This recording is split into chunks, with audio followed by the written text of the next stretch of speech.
I have spent 30 years in uniform. I have commanded carrier battle groups in the Persian Gulf. I have sat in Pentagon briefing rooms when the world held its breath.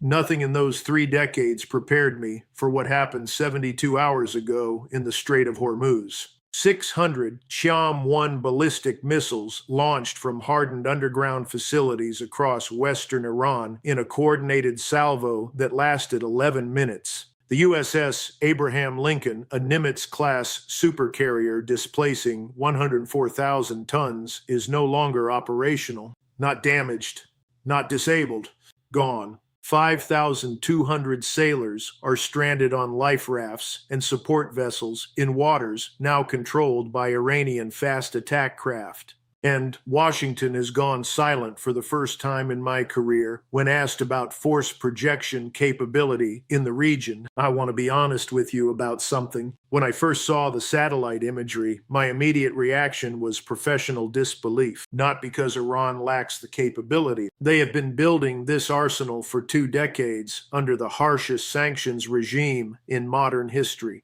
but because the operational complexity of what they executed represents a level of coordination I did not believe any regional power could sustain against American naval air defense. This was not a lucky strike. This was not a rogue commander. This was a deliberately engineered checkmate delivered by engineers and strategists who studied every flaw in our Aegis combat system and exploited every gap in our doctrine. And 5,000 American families are now waiting for answers that the Pentagon cannot provide. In the next 38 minutes, I am going to walk you through 4 questions that every serious observer needs answered. First, how did 600 missiles launched from known facilities evade detection long enough to execute a time-on-target salvo? Second, what specific vulnerabilities in the Aegis weapon system allowed saturation of a carrier strike group that cost American taxpayers $14 billion to build and deploy? Third, why has the White House issued no military response directive 72 hours after the largest loss of American naval personnel since World War II?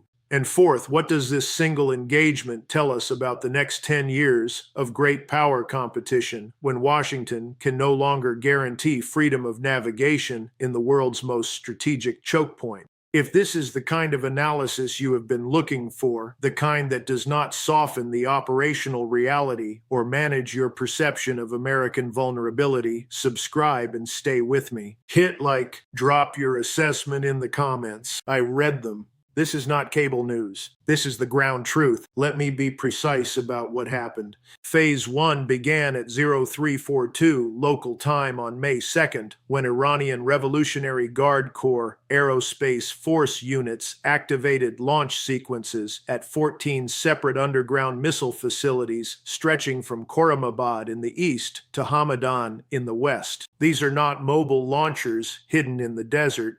These are hardened bunkers built into mountainsides with reinforced concrete slabs rated to survive bunker buster penetration. U.S. intelligence has known their locations for over a decade. We have watched them on satellite. We have gamed their capacity in simulations. What we did not anticipate was the sheer volume they could put in the air simultaneously. The Qiam-1 is a single-stage, short-range ballistic missile derived from the Shahab-2 platform with a range of approximately 800 kilometers and a separating warhead designed to complicate terminal interception. It is not a precision weapon in the Western sense. Circular error probable sits at roughly 300 meters against a stationary target, but when you launch 600 of them in an 11-minute window against a target with a radar cross-section the size of 3 football fields, precision becomes irrelevant. Volume overwhelms defensive capacity. That is not my speculation. That is basic mathematics. Each facility contributed between 30 and 50 missiles to the salvo. Launch intervals average 12 to 15 seconds per tube.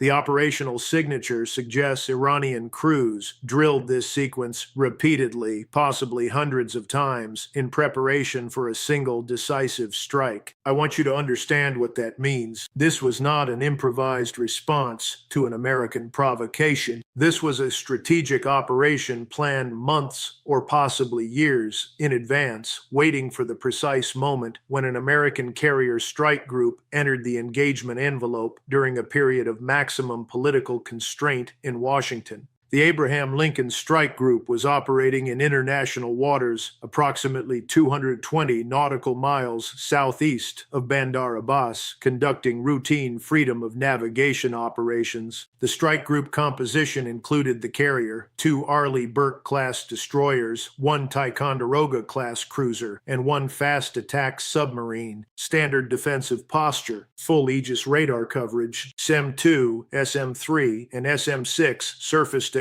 missile loadout across all escort vessels. On paper, this formation can engage over 100 simultaneous threats. That assumption was built on Cold War doctrine designed for Soviet bomber regiments and subsonic cruise missiles. It was not designed for a 600 missile ballistic salvo compressed into 11 minutes, arriving from multiple azimuths.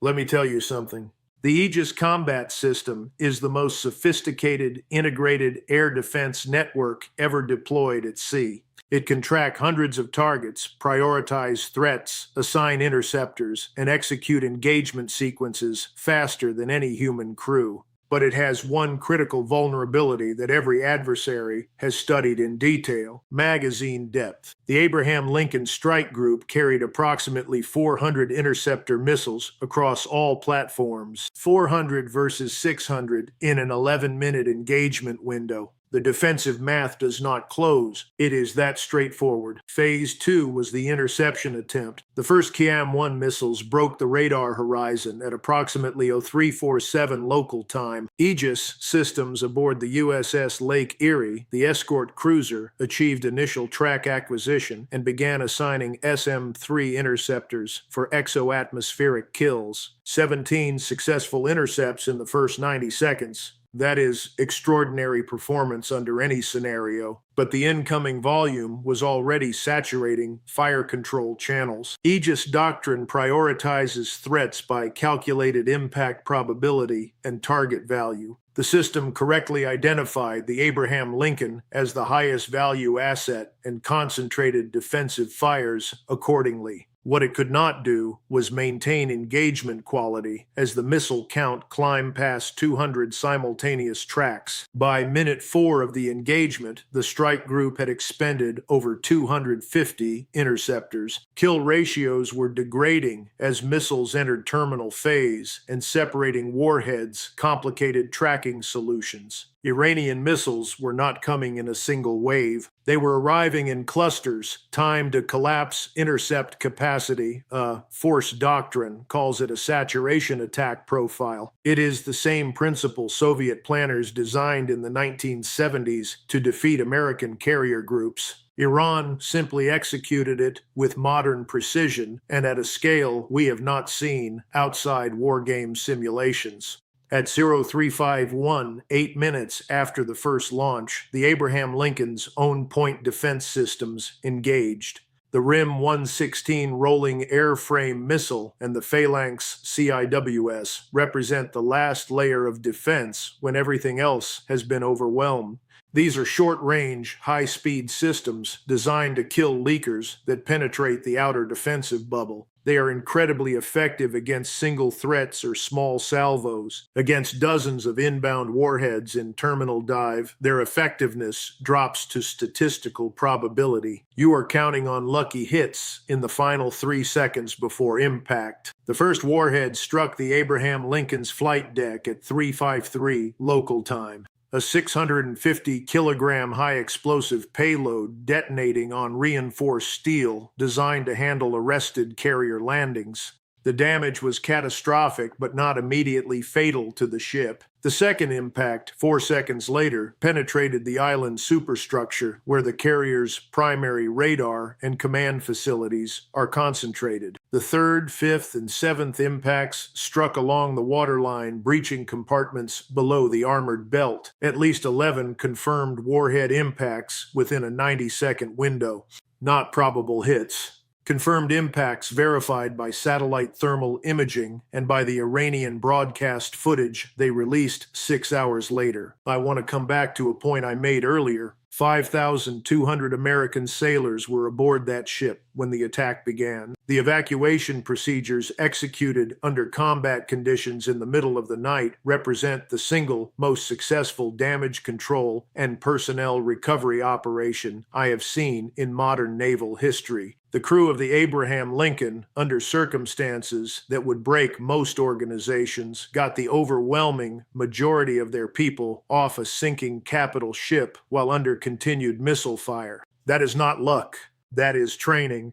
That is leadership. That is why I still believe in the men and women who serve, even when I question the strategic decisions that put them in untenable positions. Phase 3 is what happened after the strike group went defensive only and Washington failed to respond. Iranian Revolutionary Guard Navy fast attack craft, specifically the Zulfiqar class and Sina class missile boats, surged from coastal bases within 2 hours of the initial strike. These are small combatants displacing under 300 tons, armed with Chinese-supplied C-802 anti-ship missiles. In any normal scenario, an American carrier strike group would swat them like flies. But the Abraham Lincoln was dead in the water, taking on flooding. The escort destroyers were Winchester, military terminology for out of ammunition, after expending their entire missile loadout defending against the ballistic salvo, and Iranian fast attack craft now controlled the surface battle space. The stranded sailors, over 5,000 personnel, now distributed across life rafts, escort vessels, and the damaged hulk of the carrier itself, found themselves in a position no American service member has faced since the fall of Saigon. Militarily isolated in hostile waters with no immediate prospect of relief. The closest American reinforcement, the USS Dwight D. Eisenhower Strike Group, was over 800 nautical miles away in the northern Arabian Sea, at maximum sustained speed, 36 hours minimum before any potential intervention, and Iranian anti-ship missile batteries now had uncontested coverage of the transit route. I have sat in those rooms where these decisions get made. I know the calculus. Sending a second carrier strike group into the same missile engagement envelope that just destroyed the first represents an unacceptable risk to force structure that the United States Navy cannot afford.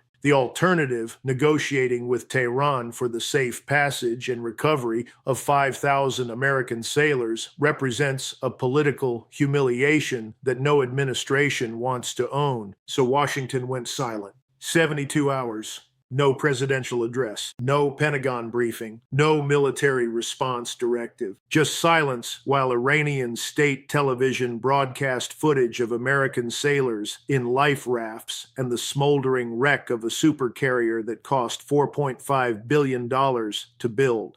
Let me tell you something about the weapons economics at play here. The Qiam-1 missile costs Iran approximately $1 million per unit in domestic production. 600 missiles represents a total munitions expenditure of $600 million. The USS Abraham Lincoln, including the air wing and the years of training investment in the crew, represents an asset value north of $14 billion, a 23-to-1 return on investment in favor of the attacker. When you add the strategic cost, the reputational damage, the message sent to every adversary and ally watching this unfold, the return becomes incalculable. Iran traded a missile inventory they can rebuild in 18 months for the destruction of American credibility in the region they have been trying to expel us from for 40 years. Phase 4 is the institutional failure in Washington that made this possible. I want to be direct about something. I warned in testimony before the Senate Armed Services Committee in 2019 that our carrier-centric force structure was becoming obsolete in an era of precision missile proliferation. I was told that American naval supremacy was not up for debate, that our adversaries lacked the capability, the coordination, or the will to challenge a carrier strike group in open water. That assessment was wrong,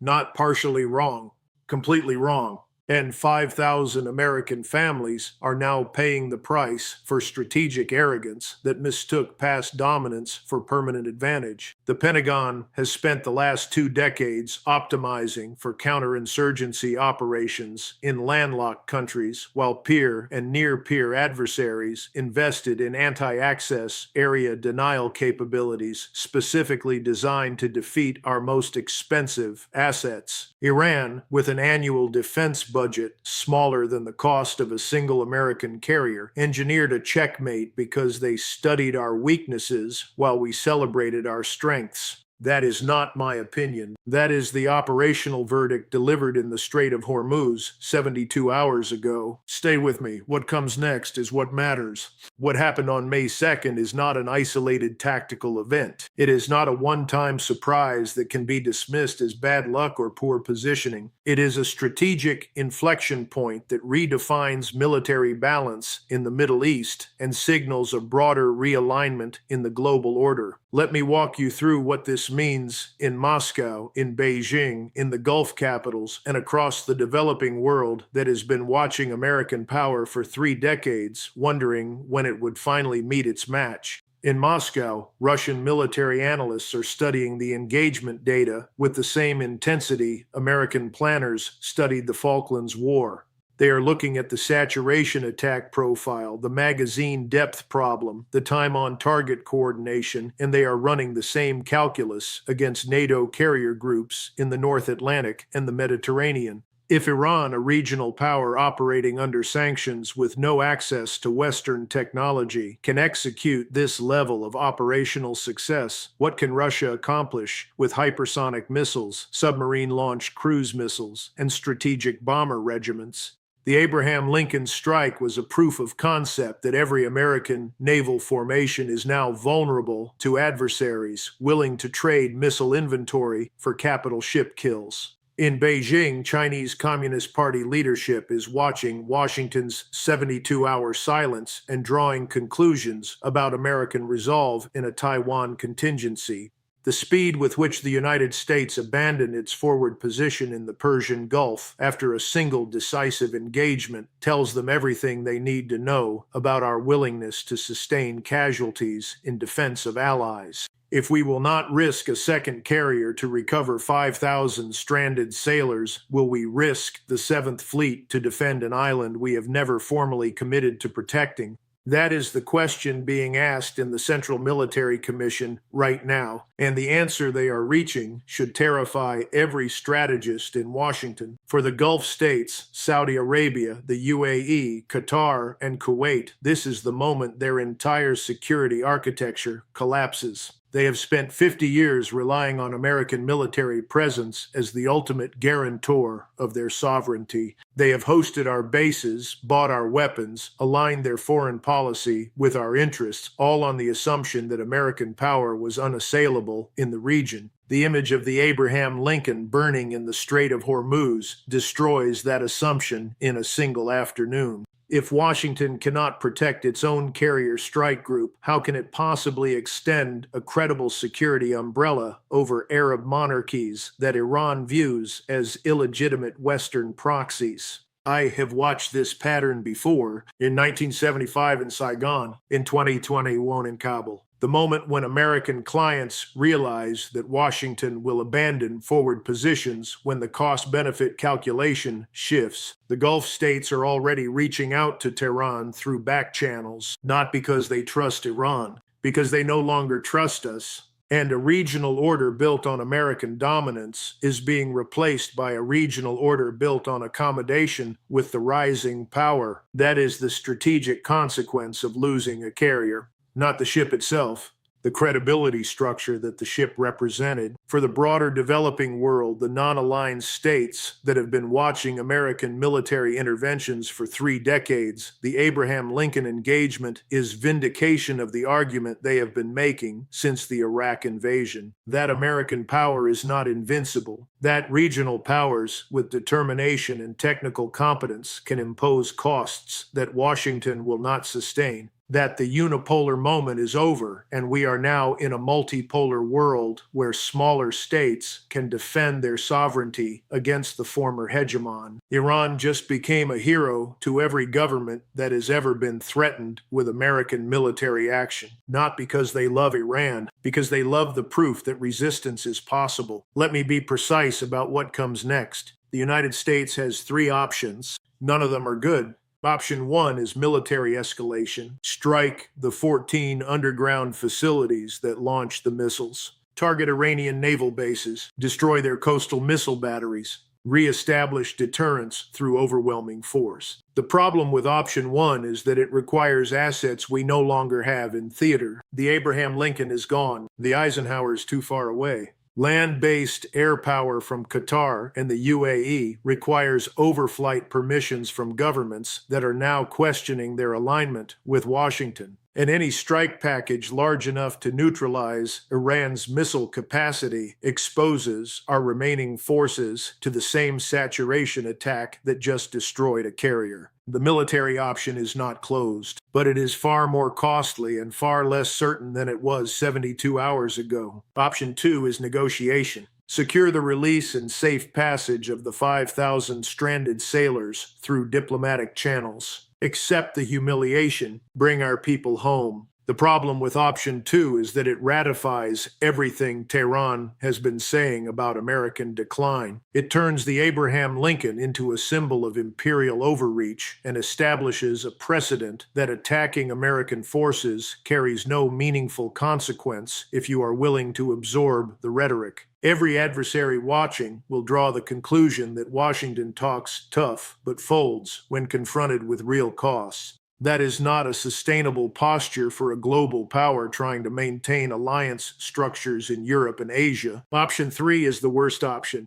Do nothing. Let the crisis fester. Hope the news cycle moves on. Hope that the American public loses interest before the political cost becomes unmanageable. I have seen this movie before. It ends with American personnel abandoned, American credibility destroyed, and American allies concluding that they need to make their own arrangements because Washington is no longer a reliable partner. We are 72 hours into that scenario right now. I want to tell you something about the human cost that does not make it into the strategic analysis. 5,200 sailors means 5,200 families who went to bed 3 nights ago not knowing if their son or daughter or husband or wife was alive. It means parents refreshing news websites every 30 seconds looking for a name on a survivor list. It means children asking questions that no parent should have to answer about why the government sent their father into a situation where he could be trapped in enemy waters with no plan for extraction.